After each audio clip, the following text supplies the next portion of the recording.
There's no denying there's some crazy things going down in Hollywood. Welcome back to the Sloan Show. Today, I've got a bunch of topics for you guys, but I want to start off by talking about one of Diddy's closest friends, Ashton Kutcher. This headline reads, Ashton Kutcher and his wife, MILA Kunis, have been froze out of Hollywood. Honestly, about time. They say that Los Angeles is the city of dreams, but in Ashton and Mila's case, it's becoming the city of nightmares. Now we're told the couple are seriously considering a fresh break in hopes that they can finally put an end to the backlash that's been railed against them. Right now, Ashton and Mila are kind of giving me like Jennifer Lopez vibes, maybe like Blake Lively energy. Essentially, they've dug their own grave, they've created their own problems, and now they're like, oh, pity me, nobody likes me anymore. This source claims the couple are feeling exacerbated. Poor Ashton and Mila. And it all really started when they supported Danny Masterson. Remember that actor from the 70s show that was convicted of R-wording a woman? Well, Ashton and Mila didn't want to see him go to prison. In 2023, Danny Masterson was found guilty of 2 counts of R-word, which took place when Ashton and Mila were both working with him between the years 2001 and 2003. Despite his conviction, Ashton and Mila wrote a letter for leniency trying to get him out of there. It just reminds me of like these groupies or these enablers in Hollywood that all kind of stick together. And Ashton and Mila know the power in their names. I mean, up until this point, people took them seriously. People liked them. So if they're going to go and try to write a letter of support for Danny, it's going to be maybe more impactful than, you know, Joe Smith down the street. I mean, I hate to admit it, but you know, these celebrities do have weight and pull, and that's why they get out of speeding tickets or get out of jail. Well, they could try to get their friends out of prison, but in this case, it backfired. The letters were published by a reporter, Megan, which shout out to you, Megan. Ashton refers to Danny as a role model and an extraordinarily honest person, saying he's among the few people I would trust to be alone with my son and daughter. So, okay, first off, are there a lot of people in your life that you don't trust to be around your son and daughter? Because then you need to reevaluate your friends. Secondly, the fact that you deem a guy that's been convicted twice of R-wording a woman safer than your other friends. I mean, holy crap. I mean, his friends are Diddy. So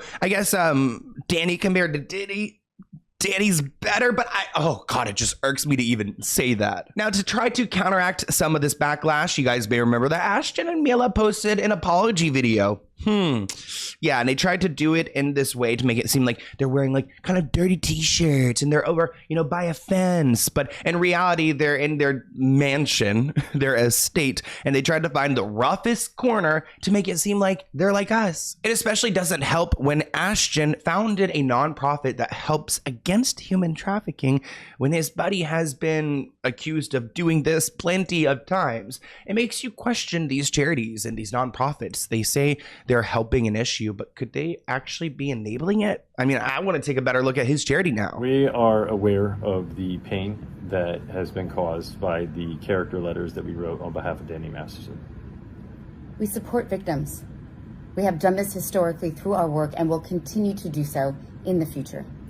Okay, wait, this is so cringe because also knowing that they're actors, their timing on everything. Did you see they've got the perfect timing?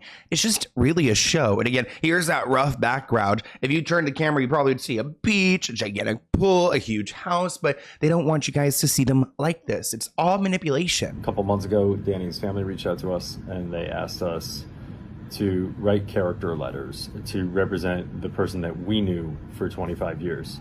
So that the judge could take that into full consideration relative to the sentencing. The letters were not written to question the legitimacy of the judicial system or the validity of the jury. The fact that they're going one line, it just gives me, it's all planned, clearly. Ruling. They were intended for the judge to read and not to undermine the testimony of the victims or re-traumatize them in any way. We would never want to do that. And we're sorry if that has taken place. Our heart goes out to every single person who's ever been a victim of. That's a pretty convenient blanket statement. Oh, but while we're here, we stand with all the victims, by the way. It's like, okay, no. I'm going to have to now look at your character, take a step back and really consider what your husband was up to in the early 2000s. So there's been a frosty feeling towards, Ashton and Mila in LA, especially since the Danny Masterson case. I mean, we haven't even gotten to Diddy yet. Let's talk about Diddy. While there is no suggestion that Ashton ever knew about any of these crimes, we've heard Ashton allude to some of these crazy ass parties he went to. So if you can't even share these stories like he's talked about in past interviews, then how crazy did it get? Supposedly Ashton's really struggling right now because he's being dragged through the mud because of his past associations. First it was Danny Masterson, and now it's Diddy, the source says. It's got him convinced that there are way better places out there to live than Hollywood. Leave. Oh my gosh, go. Let's have all the people. I'm just excited for Hollywood to clear out. I'm looking forward to it. As someone who lives out here, in his view, the town is just a cesspool at this point. Oh my gosh, cesspool that we're cleaning out the swamp. You guys heard that? I just saw that Donald Trump got elected president. But he always talked about draining the swamp. We need to drain this cesspool swamp of Hollywood. He and Mila both realized what a mistake it was writing those letters of support, and they understand they were in hot water and they've taken full responsibility. But they have a harder time accepting this culture of scapegoating and negativity that seems to be pervasive these days. Ashton is being crucified, and all sorts of conspiracy theories are swirling around about him because he attended Diddy's parties years ago. We all know that Diddy and Ashton became friends on the show Punk'd. That's where their connection began, and this was in the early 2000s. Here's a throwback clip of them talking about their friendship, and I want to give you guys a heads up. The voices are distorted. I don't know if this is a way to counteract copyright or what it is, but when I saw this clip of Diddy's voice, I was like, that's not Diddy's voice. But please try not to pay attention to that part, even though I can't help myself. When did you first meet? I was doing Making the Band on MTV. He was doing Punk'd. Yeah. And I gave him a call one day and I said, I heard that you are going to punk me, and I just don't think that's a good idea. In addition to their date nights going on talk shows, we've also seen video clips of Ashton actually at these parties. And I really do want to sit down. What was that dude? I was like, I really do want to sit down, and let me put some bass back in my voice because I want to take all the receipts, all the timelines. I want to get every single lawsuit filed against him and timeline it and look at this next video clip you're going to see. And was this possibly one of these parties where someone was harmed?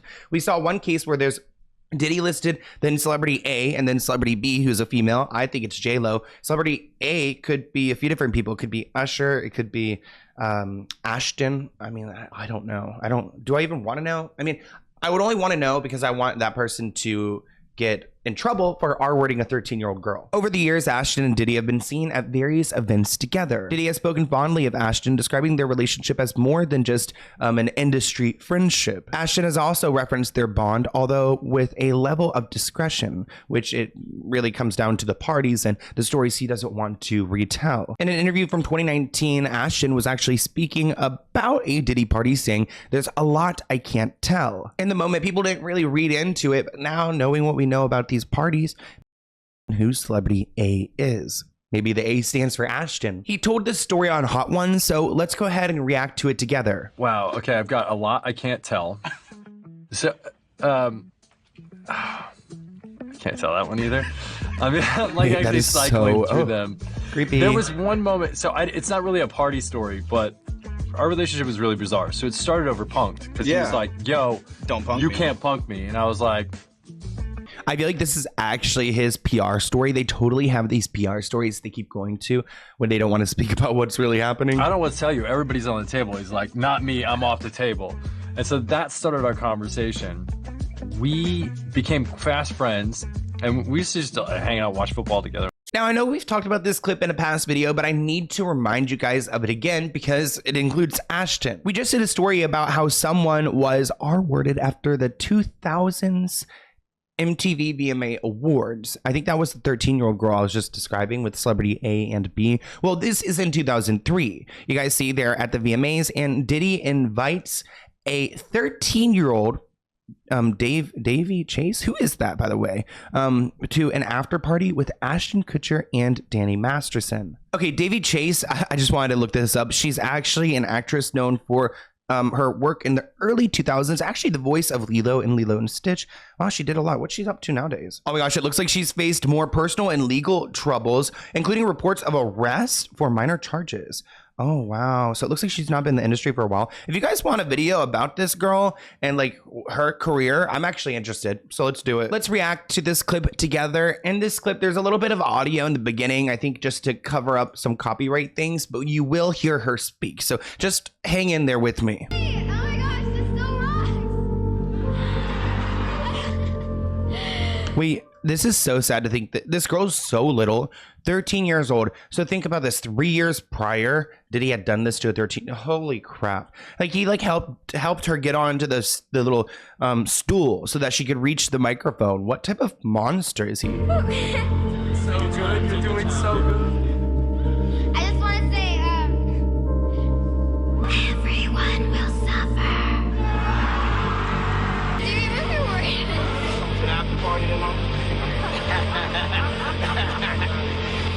Oh God, that evil laugh. He's asking for an after party. Oh no. Also, what kind of grown man wants to invite someone who's 13? Even if it's a joke, it just rubs me the wrong way. I wish her parents were there and like, no, you're not. Reports suggest that Ashton deeply regrets his past association with Diddy, and insiders claim the actor has claimed that he feels betrayed and manipulated by his former friend, especially given the severity of the charges now facing Diddy. So I guess maybe Ashton, if he is innocent, he was completely unaware of Diddy's bad act. There are also a bunch of rumors that maybe Ashton and Mila are headed towards a split, which it just seems like there's a lot of tension between them. Right now, it looks like Ashton and Mila are looking to move to Europe to get away from the intense media spotlight. Now, I don't know if this move would save their relationship or not, but I think running away from your problems into another country isn't going to make them disappear.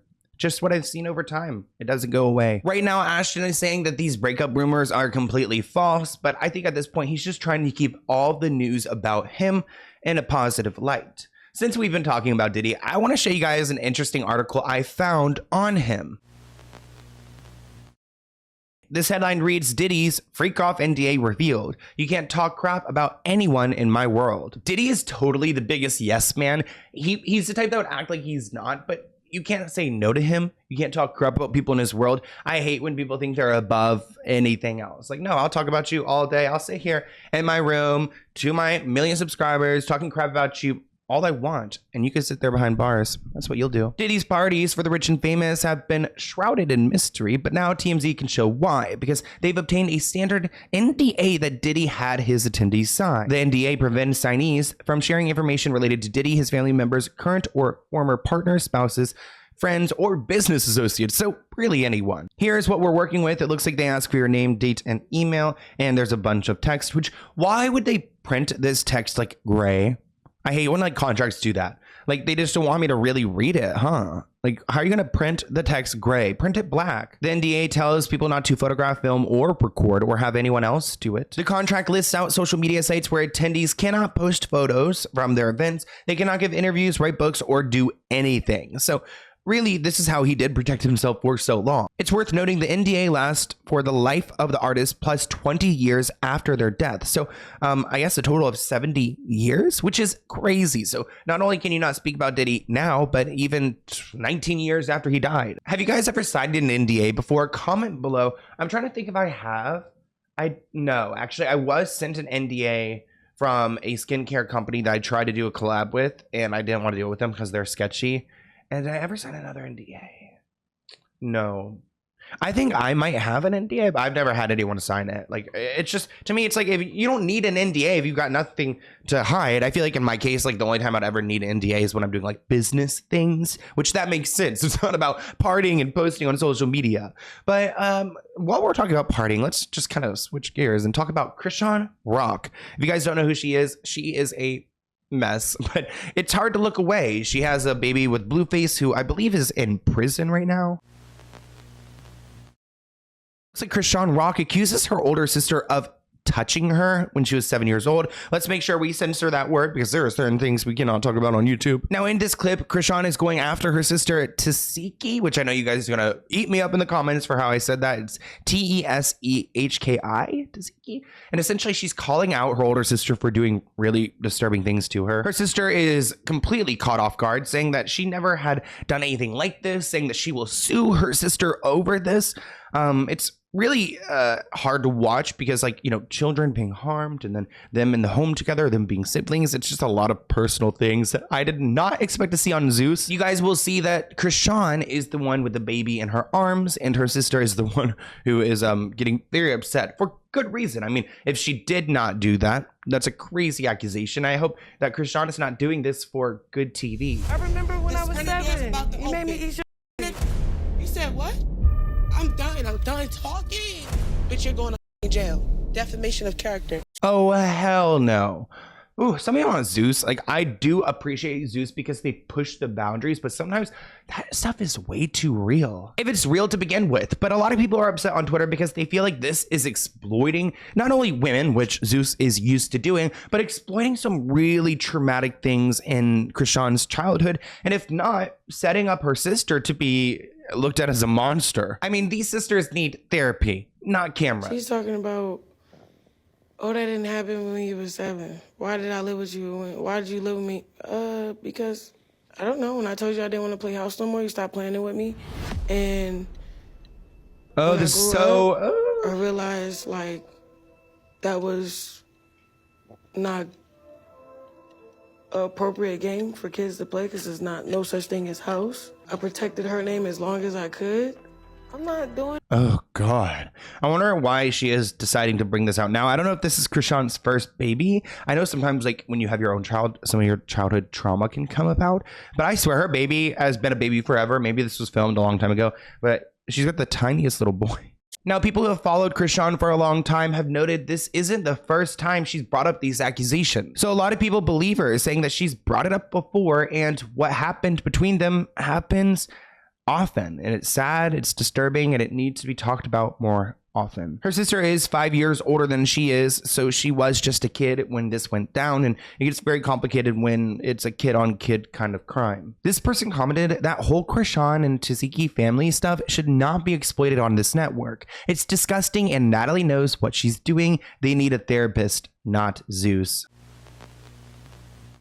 Kanye West has been in and out of Japan, but it looks like he's trying to move to Beverly Hills, which I am close to Beverly Hills. I don't know if Beverly Hills necessarily wants Kanye. This article reads that Kanye might want to build a new city within Beverly Hills, but his new neighbors say that he needs to pump the brakes on his plans because they're calling that idea delusional. He just got a $35 million mansion, and they asked the neighbors what they think about his Instagram stories about Drome, a self-sustaining city that he once planned to build in the Middle East, but now he wants to build in the west side of LA. Here's the story. It looks like literally a child drew this. And also, what is that? Like a red circle, white on it. It looks like a Pokeball. The neighborhood's HOA is complicated, so I don't think that Kanye will be able to build his drone in any part of the area unless he does it without permission, which seems to be his tactic. Some neighbors claim that Kanye is already a chaotic force, pointing to the multi-million-dollar Malibu mansion that he gutted and destroyed. Some worry about lunatic fans trying to break into his place or other potential celebrity-related disturbances in the neighborhood. It's a quiet neighborhood with a bunch of old rich white people. They don't want Kanye and his loud music down the street. Beverly Hills is so stiff, so stiff. I hope you guys enjoyed this episode of the Sloan Show where we go through a bunch of topics. Also, I want to give a quick shout out to Peanut the squirrel. R.I.P. The squirrel was killed by police. He lived with his owner for 7 years. I think it's disgusting.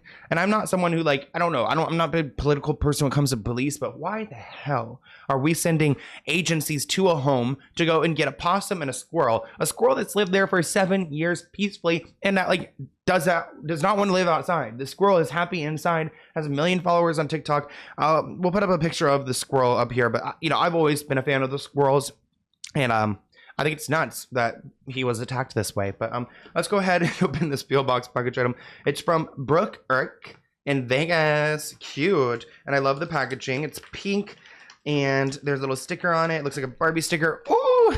And she is taped up. So we got this right here. Let's see what's going on. Oh, cute. Okay. Wink, wink, nudge, nudge. Ooh, sexual exploits and secrets from inside a sugar daddy website.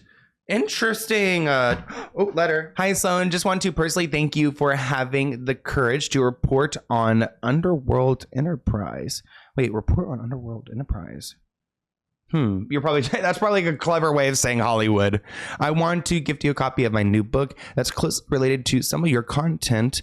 One thing that's missing the most is S trafficking, where and how these monsters find their victims. Certainly some of them were connected to sugar daddy websites. These sites prey on vulnerable people and protect these monsters. Let's chat, or rather let's get into it, or just enjoy the gift. You're amazing, Brooke. Oh, thank you, Brooke, and cute. This book looks awesome. I'm so excited. Oh, you got some stickers in here too.